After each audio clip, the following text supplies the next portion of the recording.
which tonight is a veritable liblabble.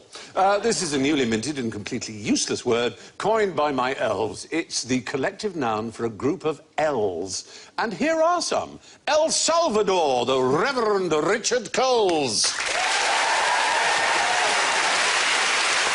Elegant Sarah Pascoe.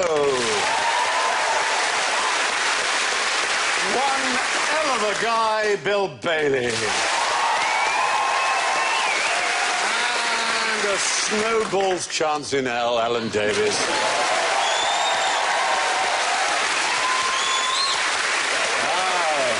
Let's hear their ellish buzzers. Sarah goes. Oh. Bill goes.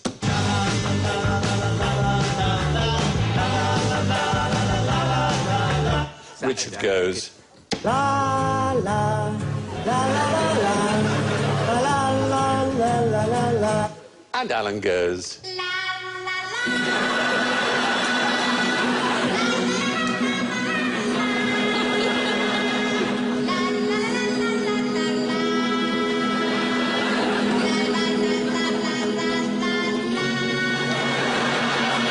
You better come home, Speedy Gonzales.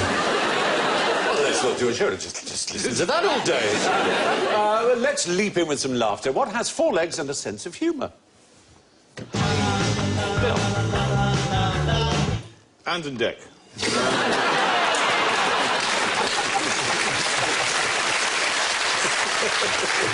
It covers the facts. It does. I can't really take anything away from you. It's technically correct. It is technically correct. I deserve points. You will get them. Woo!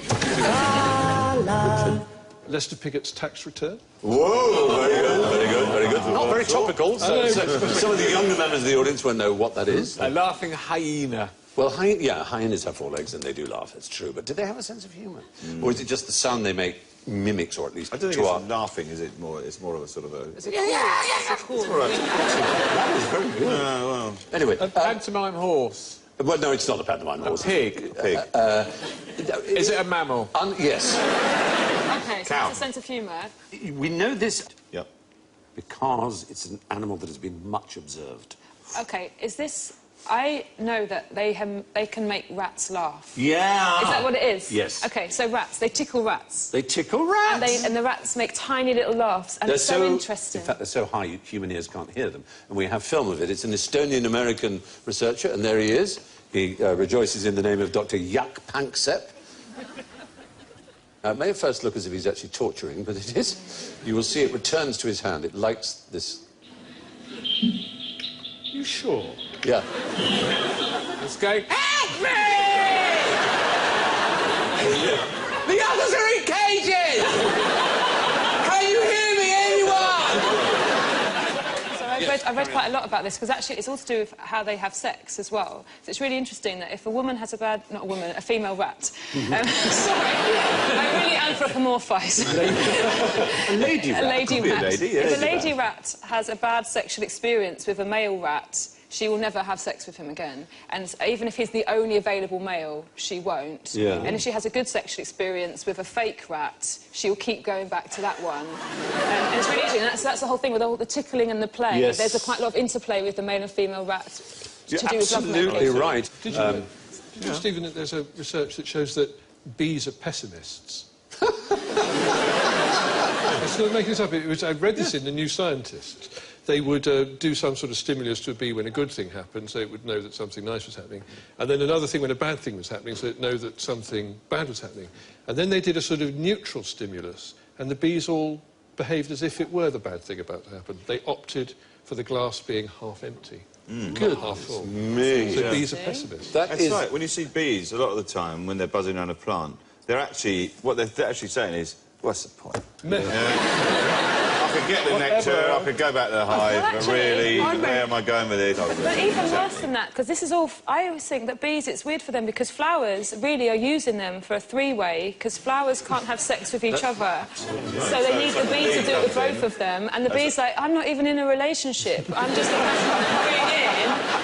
You get off, you get off. I'm just a gimp for you. Yeah, exactly, I'm a toy. I'm a go-between. A go-between? Yeah. Oh, you've done there. All right.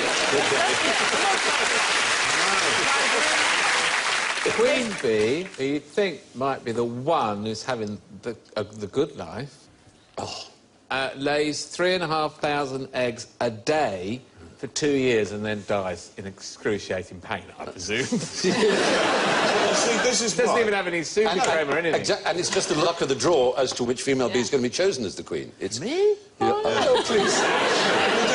Tiara. all of this.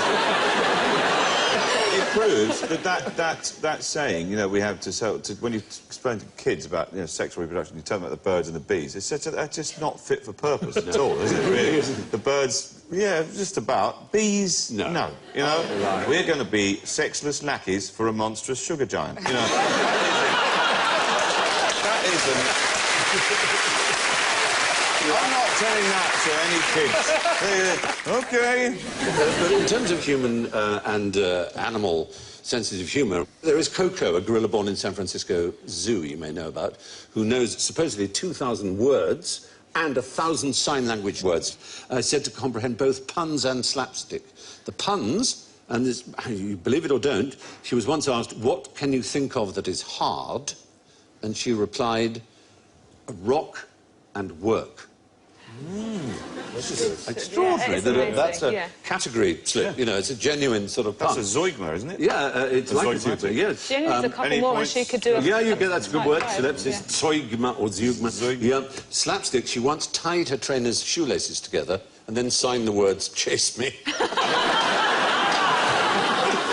And the brilliant Miriam Rothschild, of whom you may have heard, she did much work on pond life of various animals and extraordinary life cycles of incredible species. But she also had a parrot that could imitate her calling the dog and whistling and saying for a walk, and the dog would arrive, and then the parrot would laugh.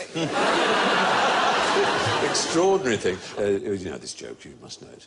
It's his friend as a parrot, and the sports results are going, and he goes, Norwich 1, Ipswich 2. And the parrot goes, oh, no. Oh. You go, what's going on there? So, well, every time Norwich lose, the parrot cries and bursts into tears.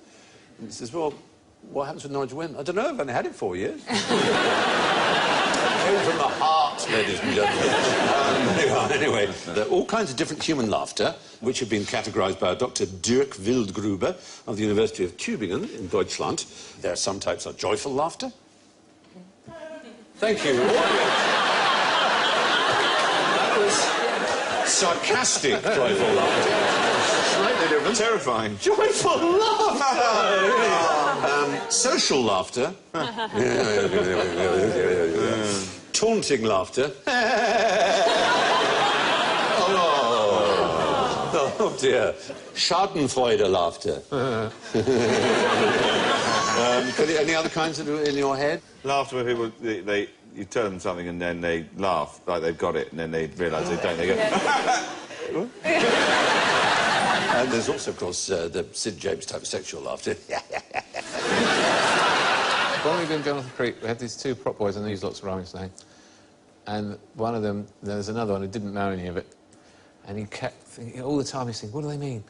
And one morning, they said to me, oh, we had a lovely bit of Sinatra on the van this morning, and he went, ah, the other fella, and they looked at him, and we were just playing some Frank Sinatra.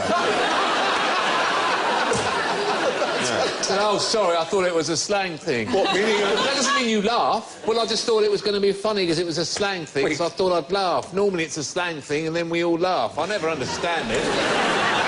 There's a very particular kind of laughter which you get when people occasionally listen to your sermon. There's a sort of polite laugh that you get like in a Shakespeare play. Oh, yeah, a Shakespeare teachers joke. at Shakespeare. There's a, oh, you are. Yes. Because even I sin. How do and when do rats get sad? They're dying.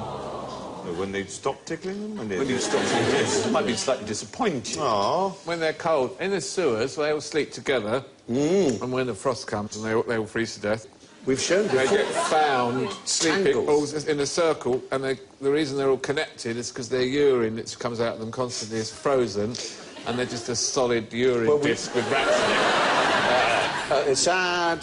Think of the word sad, or think of... seasonal affective disorder. Seasonal in the affective winter. disorder. No. Oh.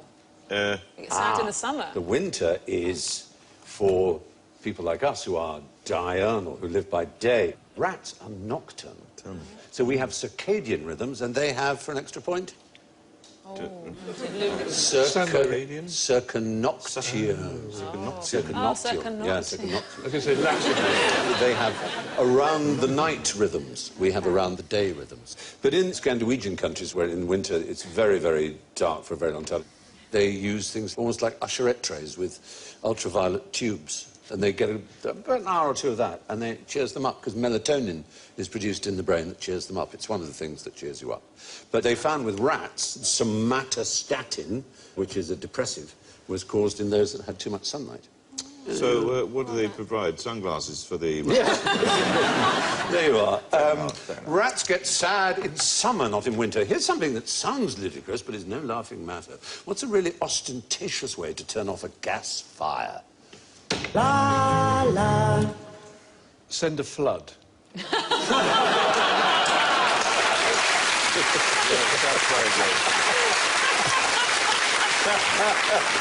You and your God. Yes, rats. Rats, no rats. Now, it's trying to use, in a benign way, the most powerful force that man has ever harnessed. Sarcasm.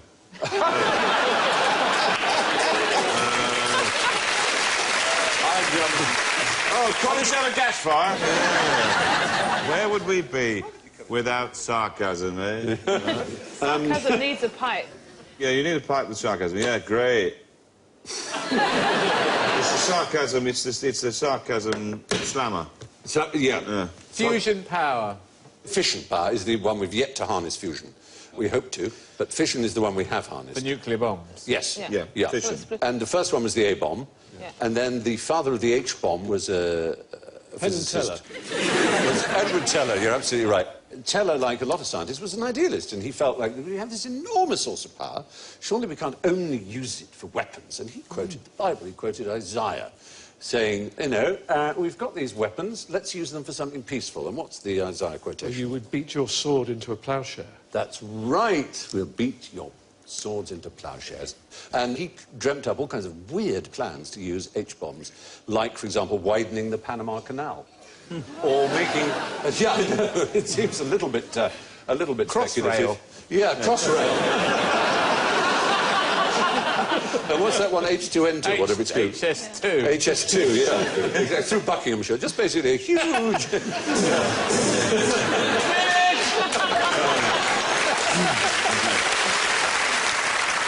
Well, yeah, and they thought, well, maybe not the Panama Canal, we'd just get one through... well, anywhere, really. Nicaragua.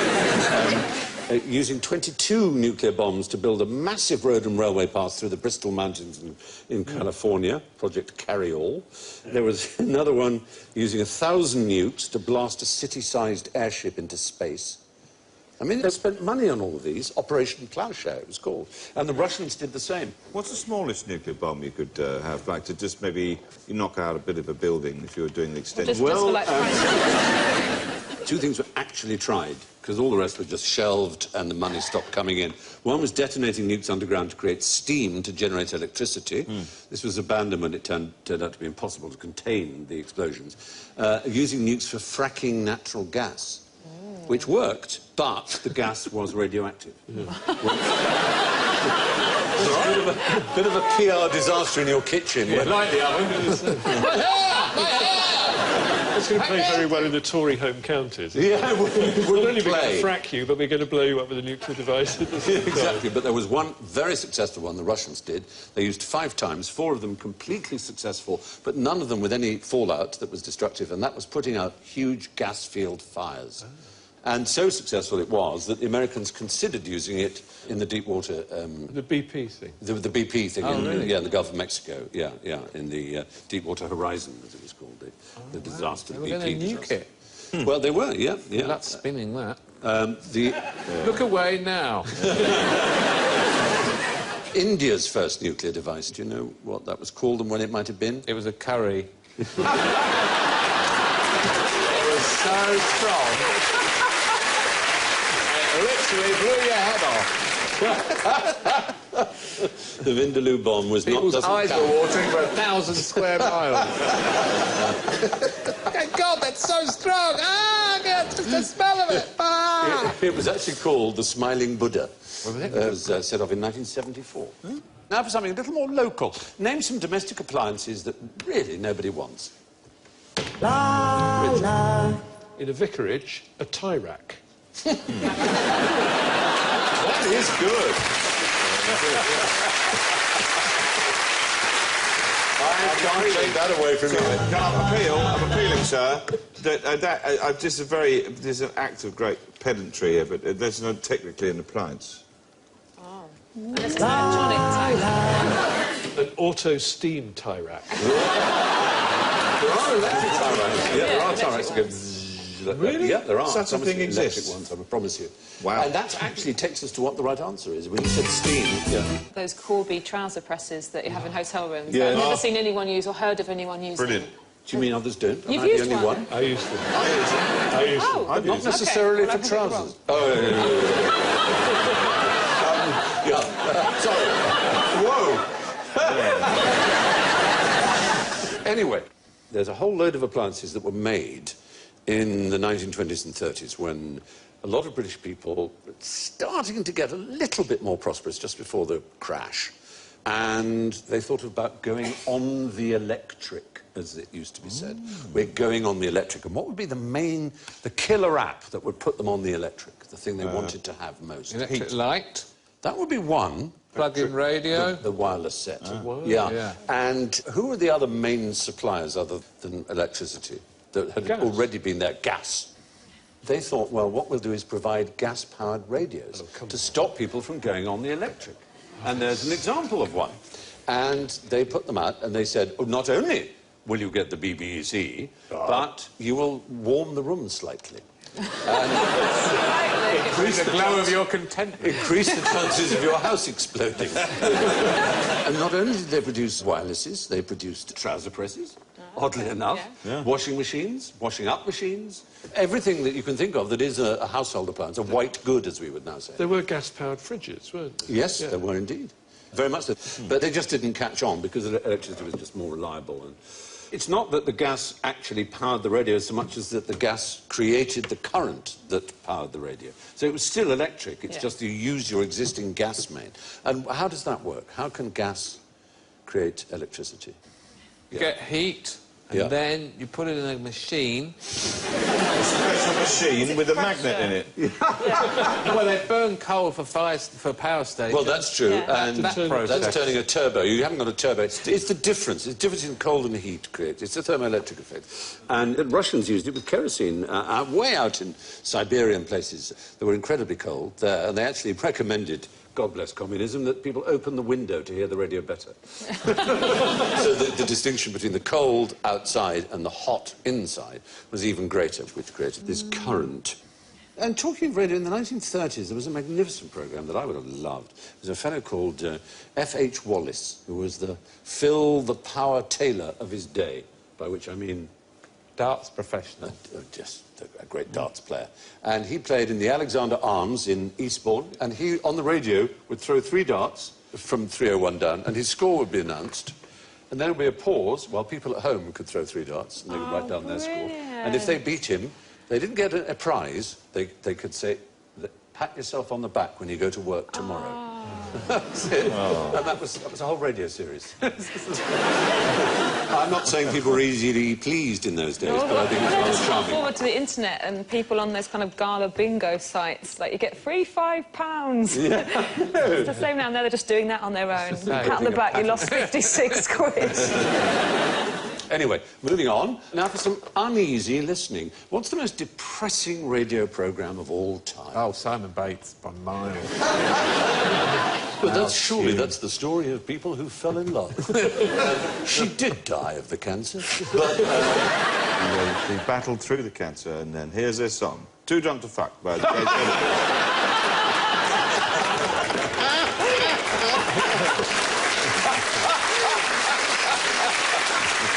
For those not familiar with what we're talking about, it's Simon Bates used to run a series called Our Tune. Our Tune. Our Tune. And people wrote in basically with the most depressing story of how they were in love with someone who then died. God, it was nauseating. Disease. Read out the... we met and we fell in love. And, she was then... a series of awful diagnosed with this, run over.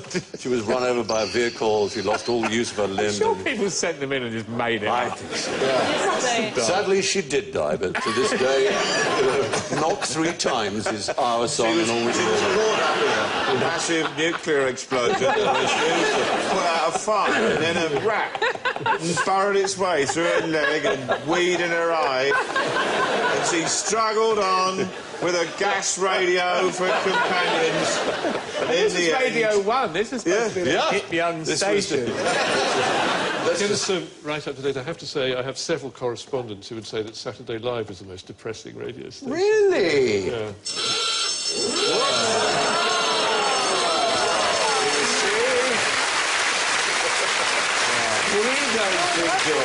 Well, we have to get rid of this thing now that you're interactive with your audience. So, actually, as you're broadcasting live, you have a screen in front of you with a Twitter feed on. Not advisable, ladies and gentlemen. No.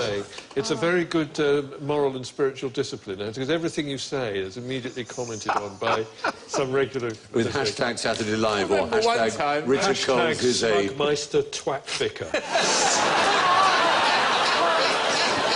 I swear there is someone who does hashtag Smugmeister and another one hashtag Twat Vicar.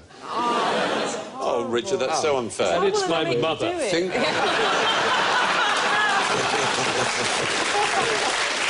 did a thing once. I wrote an article in which the joke was in the article was on me, but I did call Frank Lampard a twat, and it was a joke. Anyway, he complained about it, and I thought I better find the article because I can't remember what I wrote. So I googled Frank Lampard twat, and nothing came up. And then I googled my own name with twat, and so much stuff. That's dangerous. Yeah, they're really dangerous. And then I started googling my name with any other term of abuse, and I had really one of the worst evenings of my life. Never do that. You never Google yourself. That should be like one of the... That should be a commandment. Thou shalt not Google thyself. There was an awful time, which I think has passed, when if you put in the C word into Google, the first Your return... name would come up. No. Virtually. Excuse me? Virtually that. If you typed in the C word, the first thing that came up was Englishman. If you want to learn some new words, you can always do the Guardian Easter piece on the online edition and then read the below-the-line comments afterwards. It's That's like kind of looking fun. into a sewer, isn't it? Oh, no, sometimes it's good, though, I have to say. There was Ronan Keating doing a version of Fairy Tale in New York by the Pogues. He didn't. Yes, he did. It is as horrific as it sounds. He has to Irish himself up a bit to be the Pogues. But there's a tsunami of hate which accompanies it on the YouTube comments. But my favourite YouTube comment of all time, it just says, "This is the worst thing that ever happened." And it sort of is. I used to do this listener complaint programme for Radio 5 when that first started. It used to be live people calling. There was a woman who phoned up once, I saw her name, I remember it was Marjorie from Hemel Hempstead. And I took the call and I said to Marjorie from Hemel Hempstead, "What's your complaint?" And she said, "I'm absolutely disgusted with everything," and put the phone... Oh, bless her, bless her. Well, the most depressing radio of all time may have been Simon Bates. It certainly isn't Saturday Live, which I urge you to listen to every Saturday with Richard at the microphone. Drahtfunk. Yeah, wire radio. And what happened is the Swiss and the Norwegians and the Swedish discovered that they could use, first of all, electricity, which they'd bored holes through the mountains for. They could use electricity to transmit radio. And then, when phone lines were installed, phone. And the Germans used this in the war. And they used it for very depressing broadcasts about bomber raids that were coming over because it couldn't be scrambled. And nor would the bombers be able to use live radio that the Germans had to fix their position, so they could close their radio stations down during the night and use these, and German people would listen and they get grid references. You know, there's a bomber wave coming and it's on F14, and the people of Stuttgart or wherever it might be would go, God, it's coming towards us, and they'd be able to get into the shelters. So it was depressing, that's the point. It was depressing radio. It was always bad news. Did they play songs in between? No, they didn't. Missing a trick there. They do that on... have you ever heard Radio Pyongyang? I never have. Oh, you've got to listen to it. It's mostly songs about the great beloved leader, leader. and how marvellous he is, interspersed with incredibly terrifying broadcasts by the lady who reads the news, who goes that to a rather dramatic sort of thing. But the awful thing is, if you buy a radio in North Korea, it's pre-tuned. Oh, of course. You can only get Radio Pyongyang. That's the only thing you can get. But people try to smuggle in sets from China for a bit of variety. You get, I know, Gardner's Question Time. Yeah. Anyway, moving on. Alan, would I enjoy kissing any of the gunner's daughters? Yes, you would. No, you wouldn't. There are no daughters.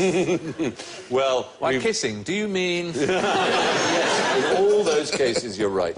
You're right to be cagey. Of course, it's nothing to do with the Arsenal. Isn't there a band? There's a band from Seattle called Kissing the Gunner's Daughter. Is there really? Yes, there is, yeah. Well, do you know what it refers to? I do, actually, yes. It's a naval term, is it? Yes, it is naval. It's a rather unpleasant term. Describe. For being strapped to a cannon and then being beaten. Yes, whipped with the famous... The cat o' nine Cat o' tails. nine tails, absolutely Yes. right. It was horrific. What's extraordinary is it's still in use. Not in the British Navy, or not in Britain. Did you know that the victims had to make their own cat? Often they did. Not always, but often they did. Yeah. Sometimes it was their best friend, which was miserable. That's right, you make one out of blancmange. Oh, this, yeah, that's all I had. There's another naval punishment. You can get furked. I'm sorry. You can get furked. Explain. You get furked if you're... this is true, I'm not making... Don't keep saying it, explain it. It was the punishment. If you were a cook in the galley and you ruined the meal, you got furked. You really like saying it, though, don't you? I don't know what you mean, Steve. But they would take the staves from a firkin and beat you with that, and it was called being furked. Oh, firkin being a large barrel. Firkin being... Well, not a very large, but you were beaten with the staves from a firkin. Furked. That's true. Wow, that's brilliant. Well, also, apart from the gunner's daughter, at the time the Royal Navy enlisted boys as young as 9 who were running errands and so on, helping the cooking. And these cabin boys were punished in a marginally more humane way by being bent over a gun and lashed on the bare bottom. This was called kissing the gunner's daughter. And the lash itself was known as the boy's pussy. Sounds all wrong. Or it's called the boy's cat or just pussy. It had only 5 strands of whipcord with no knots in it. It was sort of Sony's My First Cat o' Nine Tails. It was the entry-level version. And that was kissing the gunner's daughter. Pretty nasty. From lashings to lèse majesté. Why was George III very nearly literally toast in 1776? 1776, you say? Is a rather important year in... Was it the firing of the colonies? Ah, very good. Well, yes, I mean, it is the year, of course, of American independence, yes. But the fact is, there's a rather marvellous MP who died in 1813 and was well ahead of his time, and about whom more should be known. His name was Hartley, David Hartley, and he was a scientist, he was a friend of Benjamin Franklin, and he was the first MP to present a bill opposing slavery decades ahead of anyone else. But his main claim to fame is his work on the fireproofing of houses, which he achieved by placing metal sheets under the floorboards so the joists wouldn't catch fire.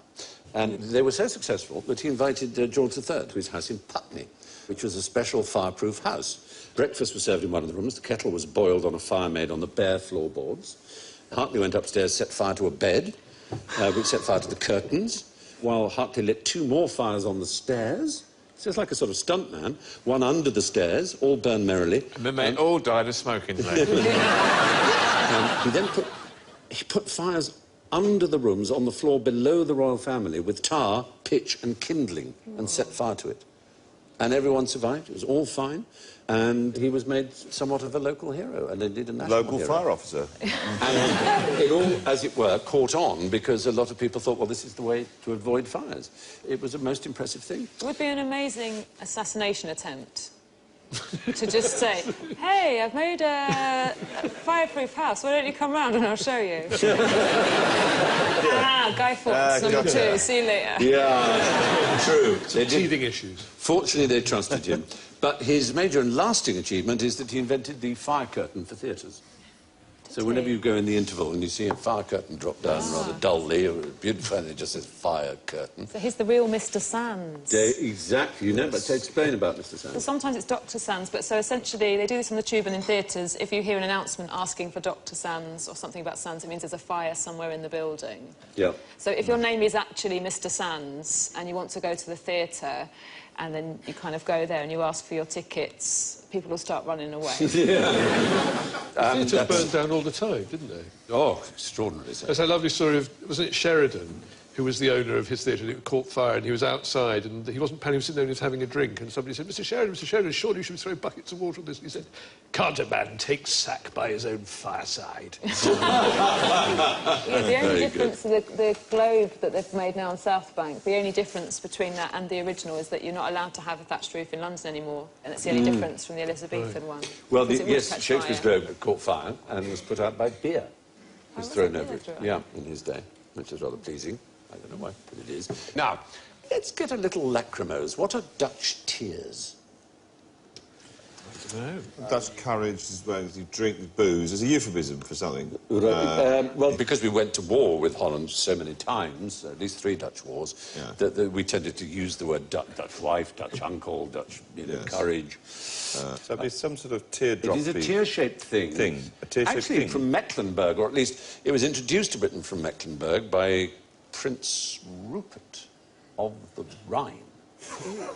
Does that Why mean you anything to say you? I don't know. that in that way? Prince Rupert of the Rhine, played by Timothy Dalton in the film Cromwell, you may remember. A very dashing figure.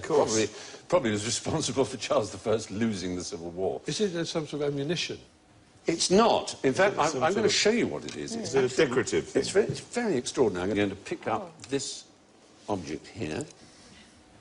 It's a light box, and so I'm going to turn it on. I'm going to get my little camera here, and maybe you can see. There we are. It's a sort of tadpole-like thing. What it is if I turn you can see this is actually a polarised filter. So what you're seeing is this moire effect in the middle. Because if you take an ordinary drop of molten glass, if you drop it into cold water, it instantly solidifies, of course. The outer part, the part that hits the water, solidifies first. The inner part doesn't have time to get as hard as the outer part. Tries to contract, there's no space for it to contract. So there is a kind of tension built into it. This is a kind of time bomb waiting to happen, but it's held together by the hard outer casing. And if I were to clip off the tail, it would release all the energy inside it, and it would explode. And not only would it explode at a speed 3 times greater than a sniper's bullet. Whoa. Incredibly fast. In fact, so fast... that's how much kind of energy so is fast just I'm going to have to do it in a little bowl. So I'm going to put the camera aside here. But firstly, I'll show you that it's really solid, because I can smack it with a hammer, and it won't even vaguely be hurt. Look. Maybe you can start being a cameraman now, young Alan. Yep, that's it. Put those on just in case it breaks. There you are. Ready, sir? Yep. Now, can you see that there? I don't know, it hasn't got any kind of viewfinder. No, look at there. Oh, look, there. That's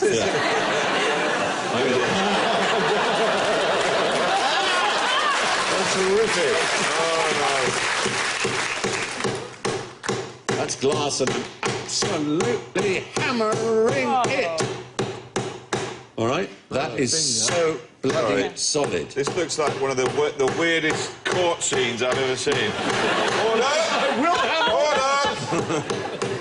So you have to believe me that you hammer it and hammer it and hammer it and hammer it, and we've now got one. I'm going to put these gloves on because health and safety above all is my watchword. But also they look good. And... Oh, Alan, you old queen. I'm just filling in, So, here we are. Now, what Oh, that's making me feel giddy. I don't know if you can see here, but I've got one in here. Now, you have to try and be... Oh, don't. That's awful. What you have to try and be now is try and be a good cameraman, Alan. Let's see, can you see that one in there? And all I have to do is try and clip the tail. Oh, God. Oh, Lord. God, I'm quite scared. If I clip the tail, it should release the energy of this. Oh! There you are, the whole thing exploded. So having hit it there, that's cheers. Thank you. All right. Thank you very much indeed. Thank you to my glamorous assistant. You can probably see a little slowed-down version of that. Wow. Pretty amazing. And that's just clipping the absolute end of the tail, even though you can smash the head of it, and it won't be hurt. We have in the audience Stephen Ramsey from Imperial College, who's kindly lent us these Rupert steers. Are you there, Stephen? Yeah, Give us a wave. hi, Stephen. Thank you very much. So, when was this effect discovered? I think when you have the glass blowers working from the hot furnace, they gather the glass on their irons, and to get rid of the excess glass off the end of the iron, they would stand them into the hot water, and some of these droplets would drop off and get the super hard and toughened glass. And I think probably someone by accident just, I'll snap the end off that, and suddenly had an explosion. And I believe that super hard toughened effect is what we all rely on for our windscreens in cars. Yes, that's how toughened glass was first made, by pulling the glass and then blowing cold air onto the surface to super cool it. Theoretically, could it put out a gas fire?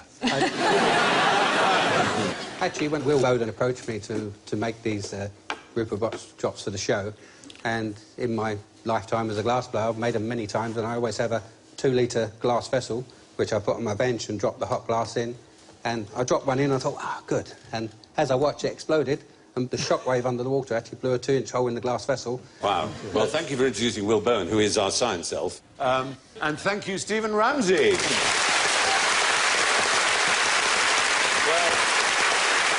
that was very exciting. I love a laboratory lark. And now it's time to tweak the tale of general ignorance. So, fingers on buzzers, please. Here's a question about Lent. Whom should you visit on Mothering Sunday? La la. Yes. Your vicar. Explain. Well, Mothering Sunday was the return of usually children in service to the mother church of where they lived.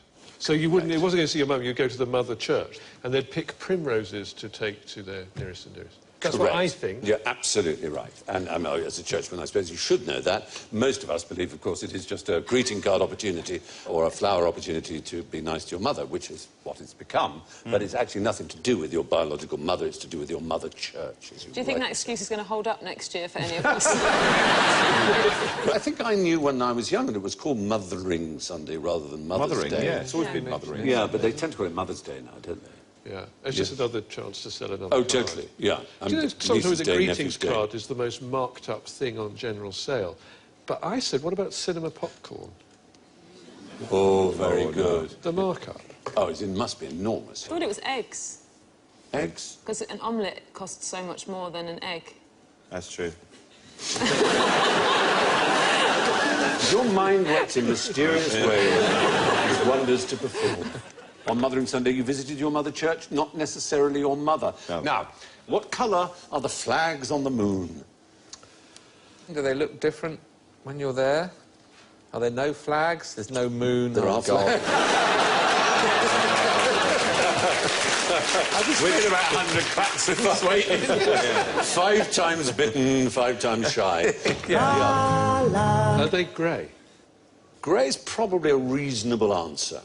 One thing you can be absolutely certain is they're not red, white and blue. Right. The temperature extremes are really remarkable on the moon. From 100 degrees Celsius heat for 14 days, and then 14 days of 150 degrees minus Celsius. So it's going through all that. Plus, there's no atmosphere, so no protection from ultraviolet light. And we know enough what a set of curtains or a sofa that's in, daylight for in a couple of years can get faded, so you can imagine what a flag would be like. And they're made of nylon, so bleached white, probably powdered nothingness by now. This came up at Mother's Union the other day. The space... the Voyager... Favourite So much does. The Voyager spacecraft, yes. Yes. The Still going. furthest man-made object from Earth, yes? Yeah. 1977. Yeah. Would it look scruffy? It's a really good question. I mean, would the paint have gone in, I don't know, solar... I imagine when it went through the Kuiper belt and things like that, it It would probably have would had have a got few a bit of a knocks and bashing. dents. My favourite thing about the Voyager that I like is that they think that it's left our solar system. Yeah. They're not sure, and they've estimated that the time it will take to reach the next solar system is 40,000 years. It's phenomenal, isn't it? And it's going to go out of radio transmission I in mean- about 10 years' time, and then it's just And gone. I thought West Anglian trains. Anyway, all the stars and stripes on the moon are now plain white, or possibly grey, if they've survived at all. What was the first man-made sonic boom? Yes. Whip crack. Whip crack, whip crack away, whip crack away, whip crack away. You're right that whip cracks are sonic booms. There's been recent development in the field of sonic booms, or in the field of a strange thing called food physics. Oh, dear. Food Wouldn't think physics. there was such a thing as food Is physics. it popcorn? It might be popcorn. It's basically crunchy food. It's a bizarre idea that someone might think, hang on, do we really understand crunchy food? But Dr. Toon van Vliet, who's a Dutch food physicist, spent the past 7 years figuring out just how crunch works. And he basically says crispiness and crunchiness appeal to us because they signal freshness. The staler the chip, obviously, the quieter it is, or any fruit that gets soft and mushy. For food to go crunch when it's bitten, there must be what's called a brittle fracture. A sudden high-speed crack, which actually travels at least 300 metres per second, which is the speed of sound. So you're getting a sonic boom from... Yeah. So, in a sense, we eat by our ears because a lot of our interest and appetite is engendered by the fact that we know food is crunchy. But you wouldn't want any crunchy hummus. Maybe that's it. Maybe that's the way to go. Crunchy hummus. Could be. Could be. It's a good name for a band, anyway. Whatever. Yeah, each crunch in crunchy foods is a teeny-weeny sonic boom. And with that, it's the scores. I simply don't know what to say. Despite his superior knowledge and his holiness, in last place with -8, it's the Reverend Richard Coles!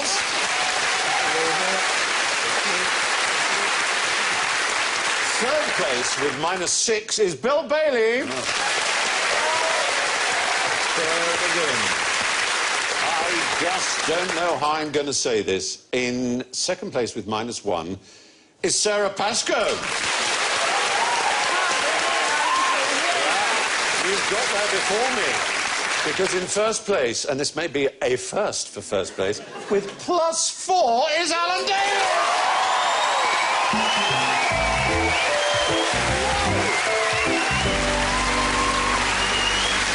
So, it only remains for me to thank Sarah, Bill, Richard and Alan. I leave you with the last words of someone who was not so much scraping the barrel as draining it. Dylan Thomas's last triumphant uttering, "I've had 18 straight whiskies. I think that's the record." And then he died. Good night.